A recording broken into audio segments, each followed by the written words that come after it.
I want to explain, Sean, the meaning of a pause in the war. Right now, we've embarked on an inevitable war to eliminate Hamas. There's no way that we can accept a terror state that did what it did on our border. The moment we pause in the middle of the war, it gives time for our enemies to replenish themselves, to rearm, to freshen up, and in effect, it lengthens the war. Every day of pause is another 2 weeks of war, which means many more dead people on both sides. It would be tantamount to say, January of 1945, that the Allies would tell Germany, you know what, we're going to pause the war for a few days, take your time, we don't want to hurt civilians, and the war would have continued into 1946, 1947. The best way to save lives is to accelerate the war, beat Hamas, and this whole nightmare will be over. Let me ask you, Mr. Prime Minister, and this is important to me. Doesn't the net result have to be the elimination of not only Hamas, but Hezbollah in Lebanon?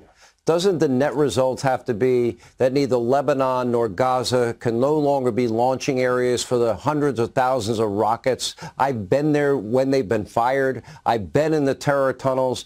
Doesn't this have to end with those areas no longer being a launching pad to attack Israel with those rockets? Doesn't that have to come to an end? Doesn't it also, don't you have to destroy all of this network of terror tunnels? I've been in them. Doesn't that have to be part of the equation, too? And at some point, doesn't somebody need to deal with the head of the snake, and that being Iran, that is orchestrating all of this with their proxy wars? I think you're absolutely right. We have an octopus of terror. The head is Iran, and the arms are Hezbollah, Hamas, Islamic Jihad, and terror cells around the world. And those who are fueling it are sitting in Tehran, and they feel immune.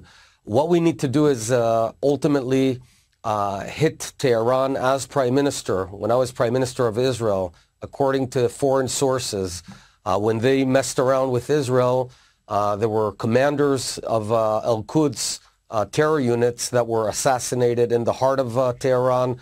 There was a drone base in Iran that was bombed, and that's what we need to do, because we know what fighting just the arms of the octopus doesn't really make sense. And you're right. Mr. Prime Minister, I only have about 30 seconds left. We have seen, you know, from the river to the sea, we've heard that. I never thought I'd hear the words gas the Jews, F the Jews, and all this virulent anti-Semitic rhetoric in the United States, on college campuses, in the halls of Congress, and worldwide. I've never been one to use Nazi analogies, but this sounds eerily like the 1930s to me, and all that I've learned in history. I had no idea that this level of hatred existed. What is your reaction to it in the 30 seconds we have? Sean, me neither. I never imagined that on the ground of the United States of America we'd hear people chant effectively kill the Jews, because that's what from the river to the sea means, because that's where the state of Israel is. But there is a response. There's one way to do away with all this anti-Semitism in America and our war with Hamas, and that's total victory on Hamas. Defeat them, hit them, kill the terrorists, and by doing that, this whole thing will change.